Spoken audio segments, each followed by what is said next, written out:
এলো চাচা কত হয়েছে? এই 150 টাকা হয়েছে।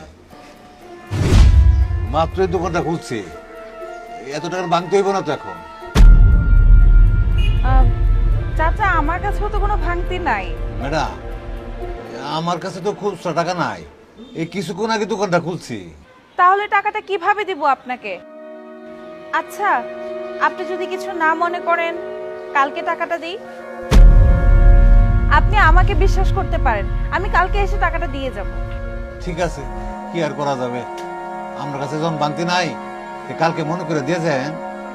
আচ্ছা তাহলে আসি।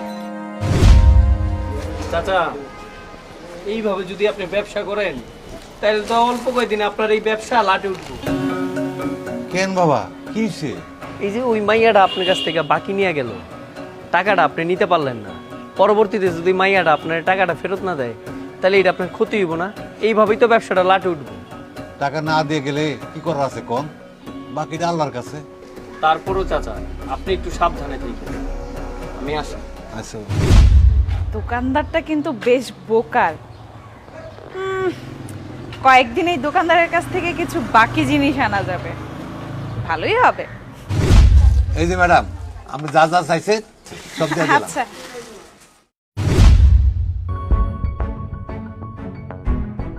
কি হলো ম্যাডাম, কোনো সমস্যা? আমি আমার পার্সটা খুঁজে পাচ্ছি না। কি কোন ম্যাডাম, আপনি আবার বাসায় রেখে আসেন না তো? আরে না না না, বাসা থেকে নিয়ে বের হইছি মনে হইতেছে।